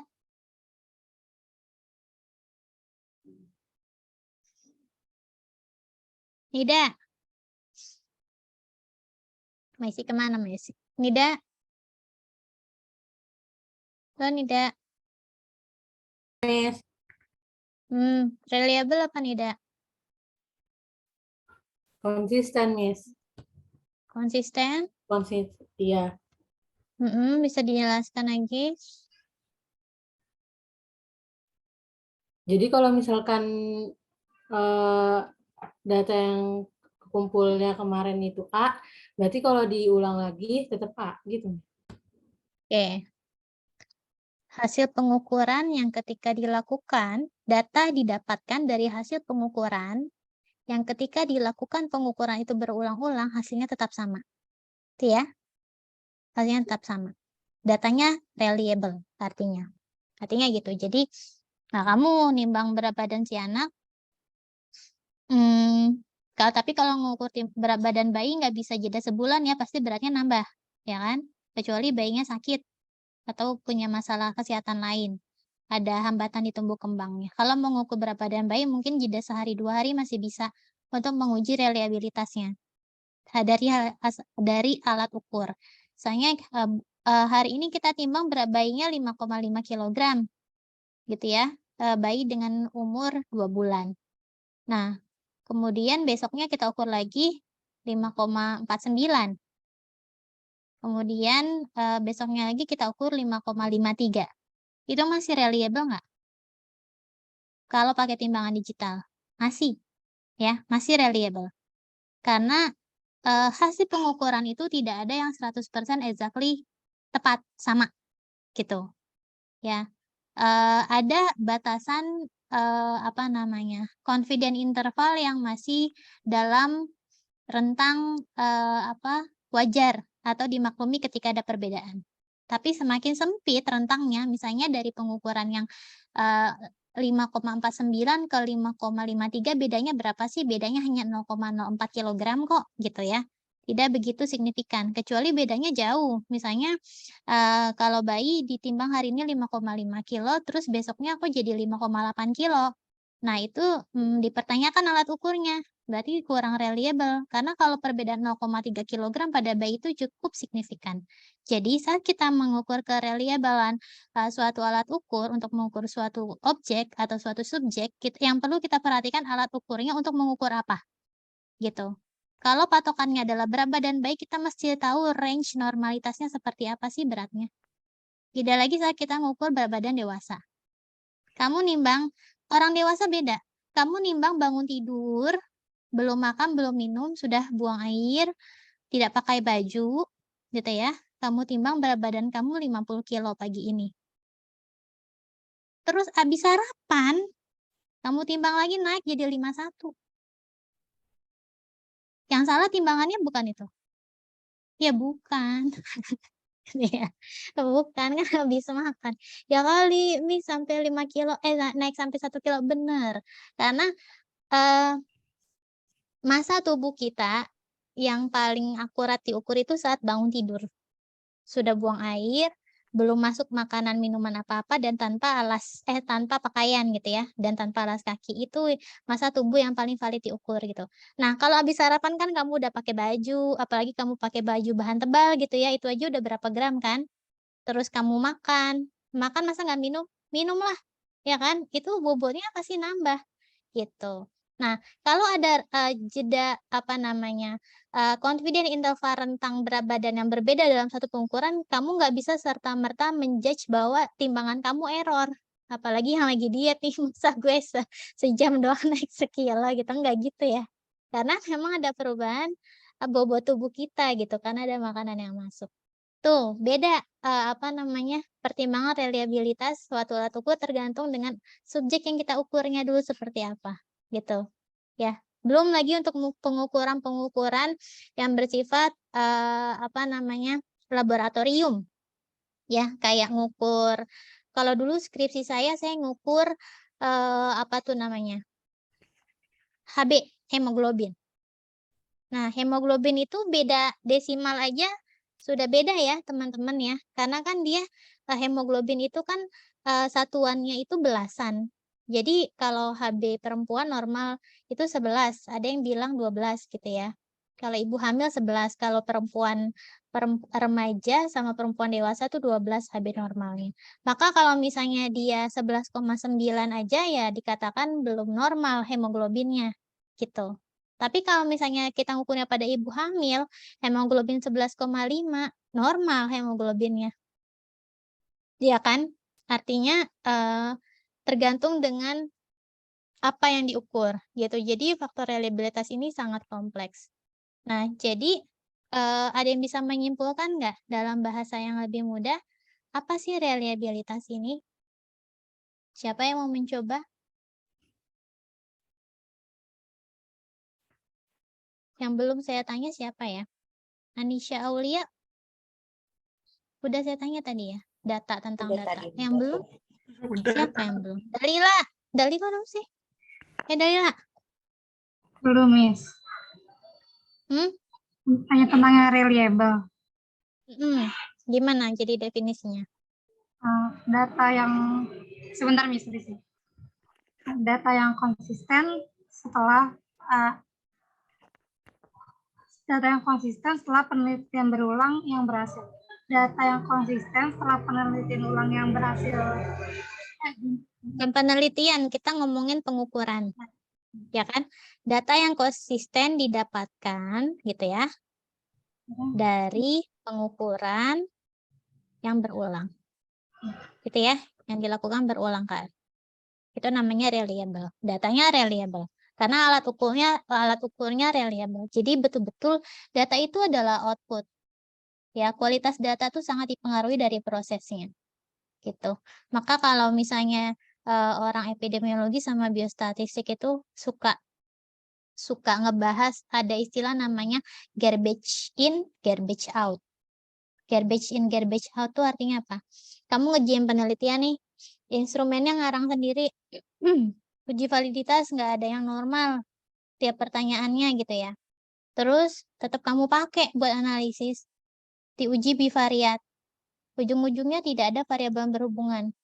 Atau misalnya variabel kamu berhubungan tapi berlawanan dengan teori dan hasil penelitian orang lain. Itu namanya garbage in, garbage out. Yang kita masukin sampah, alat ukurnya sampah, data yang didapat juga sampah, yang dianalisis hasilnya juga jadi sampah. Ngerti kan maksud saya ya? Gitu. Kalau misalnya kemarin saya habis ikut sidang disertasi teman saya baru pra-proposal, belum proposal, masih pra-proposal, itu ada pengujinya profesor dari FKUI itu ngomong gitu. Hati-hati ketika memilih data ya. Jangan sampai garbage in, garbage out. Gitu. Itu betul-betul ditekankan. Gitu ya. Jadi penting sekali kualitas data. Kalau saya yang nguji skripsi atau saya jadi pembimbing skripsi itu, saya tekanin ininya dulu. Gitu. Pasti yang saya cecer tuh metode, instrumen, cara ukurnya, cara kamu nanyanya, cara milih sampelnya gimana, ngukurnya bagaimana. Kemarin nampak ada yang nimbang balita, ngukur stunting. Pinter banget anaknya. Siapa sih? Pokoknya kakak kelas kamu lah, udah lulus ya kemarin. Nah, anaknya pinter, termasuk yang anak pinter. Iya, IPK-nya 3,9 lah. Terus saya tanya, cara ngukur bayinya gimana? Saya tanya, karena dia ngumpulin data primer di Posyandu. Balitanya baduta waktu itu dia ngukur. Kebayang nggak baduta, anak di bawah 2 tahun? Yang sudah bisa berdiri, Miss, dia bilang, saya minta dia timbang di timbangan berdiri. Yang belum bisa berdiri, pakai timbangan yang rebah. Yang rebah itu ya. Pertama, 2 alat timbangan untuk mengukur satu populasi. Itu potensial biasnya ada.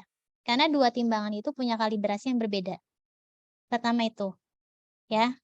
Yang kedua adalah ada masalah dia mengakui ketika si balitanya cranky. Nggak mau ditimbang.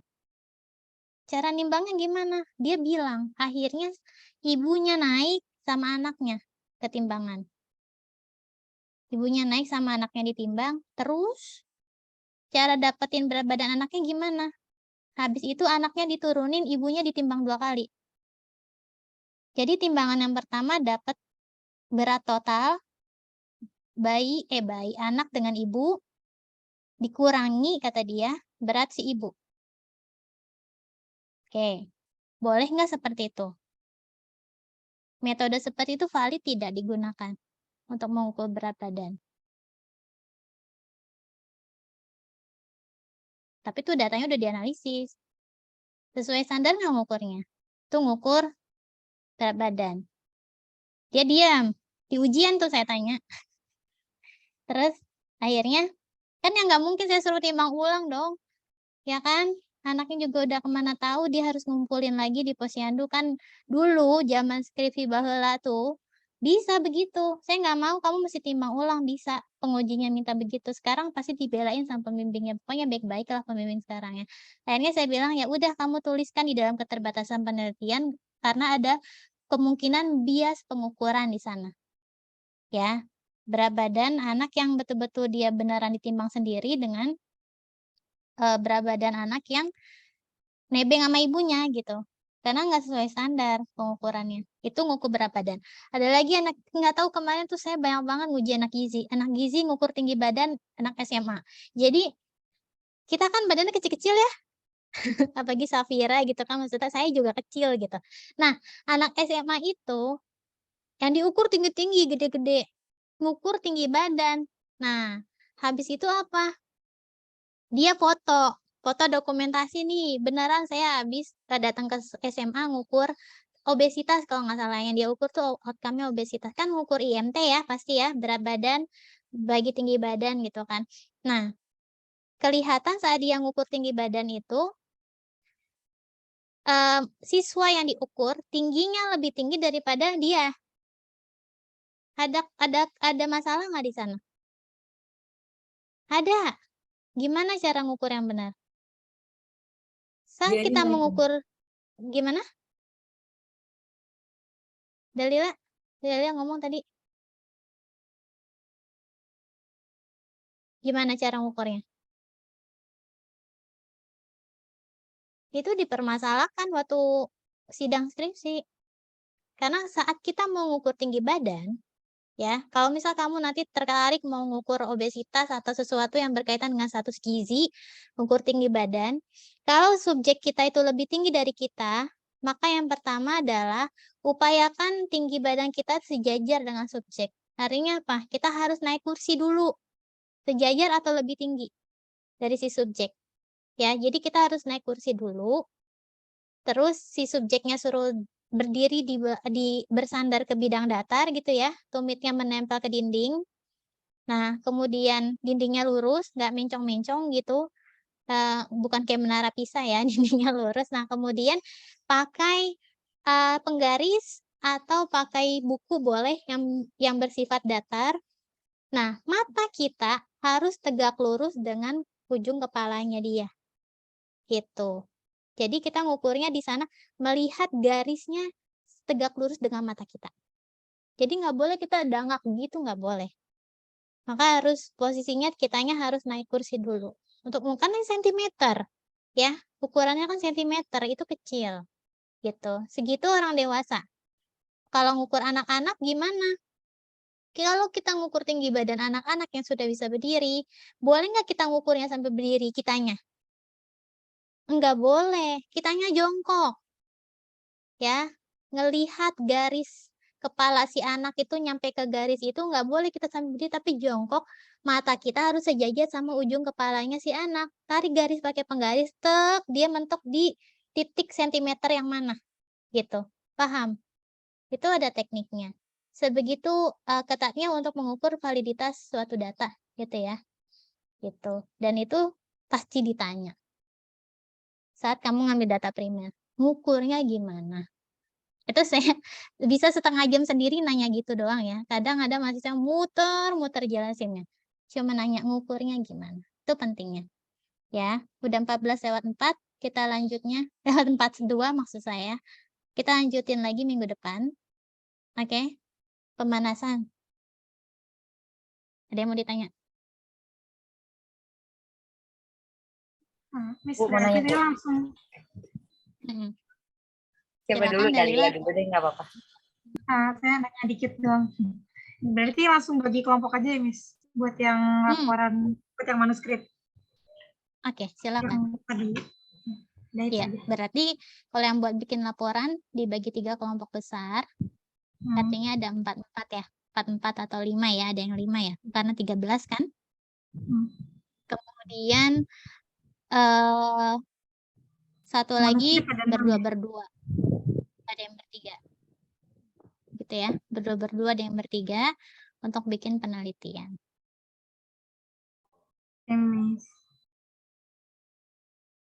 Kalau bisa sore ini kirim ke saya ya Dalila ya. Nama-namanya. Oke. Dah, Anisha? Mau nanya bukan tadi ada tugas yang dibarengin sama survei cepat. Berarti itu bisa kemungkinan sama Bu nilainya gitu. Ya emang sama. Oh, Nilainya sama. Jadi kamu nilai bikin project akhirnya maksud saya Bu. Kenapa? Nilai akhirnya. Tadi kan kalau Oh, survei cepat ada enggak. UTS. Nilai akhirnya nggak sama pasti. Jadi yang sama tuh bobot nilai tugas sama nilai UAS. Tadi nilai UTS di Andat saya ambil dari harian ya. Tanya jawab harian begini sama nanti praktikum ya. Kalau misalnya di survei cepat sendiri ada UTS-nya Nisha. UTS-nya soal-soal PG gitu. Karena banyak teori-teori.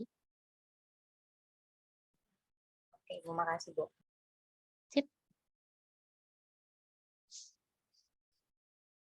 Ada lagi yang mau ditanya? Oke. Yang sudah-sudah sih alhamdulillahnya kalau skripsinya peminatan EPIT itu lebih rapi ya. Lebih rapi. Nah, kenapa untuk tugas ini UAS, maksudnya saya gabungkan 2 mata kuliah karena desain studi kamu udah dapat EPIT deskriptif belum? Metode EPIT deskriptif, udah ya? Berarti kan udah tahu ya, cross-sectional, case control, cohort, eksperimental, udah tahu ya? Nah, kamu bebas memilih desain studi apa saja boleh untuk penelitian ini yang dijadikan tugas akhir, dan nanti di survei cepat juga merupakan metode penelitian. Jadi, manuskrip kamu nanti boleh pakai desain survei cepat. Yang membedakan apa nanti kita belajar di survei cepat. Bahkan ada teman kakak kelas kamu, si Amira, tahu Amira ya? Amira itu skripsinya dia pakai survei cepat. Saya senang banget. Saya berhasil ngajar maksudnya. Jadi sebuah penelitian dan dipublikasi gitu. Berhasil dia bikin survei cepat di skripsinya dia. Boleh emang skripsi pakai desain studi survei cepat, boleh. Yang lain kan cross sectional, case control gitu ya. Dia pakainya desainnya adalah survei cepat. Gitu. Saya harap bisa ada yang ngikutin nih dari angkatan ini ya. Jarang-jarang karena ada yang bikin survei cepat. Oke.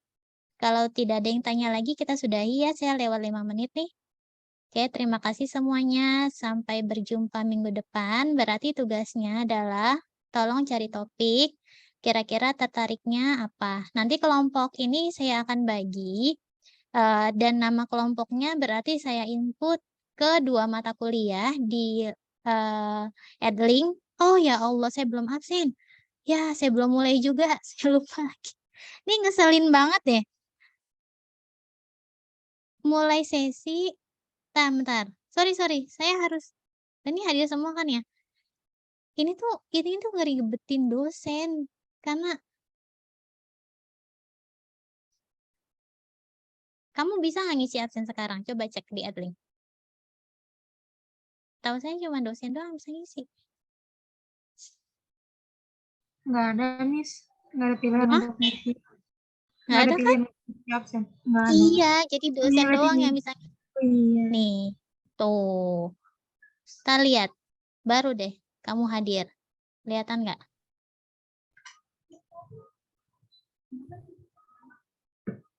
Miss, kalau pakai barcode itu gimana deh?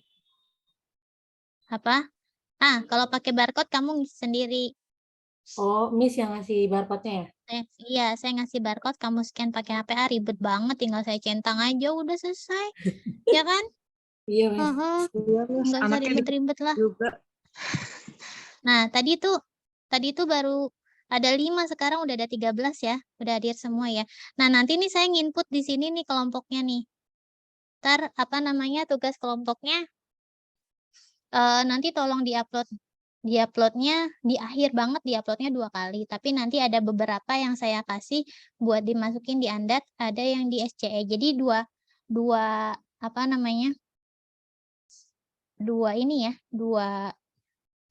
mata kuliah, ntar saya setting deh. Pokoknya tugas minggu depan cari topik atau judul penelitian dulu ya.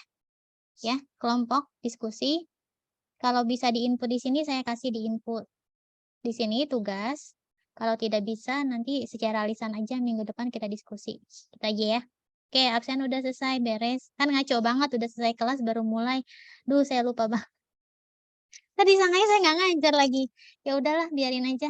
Oke, kita tutup dengan hamdalah bersama. Alhamdulillahirrabbilalamin. Rekaman biasa di YouTube ya. Alhamdulillahirrahmanirrahim. Yuk, assalamualaikum warahmatullahi wabarakatuh. Waalaikumsalam. Jaga kesehatan. Terima kasih. Terima kasih banyak, Miss. TN ya.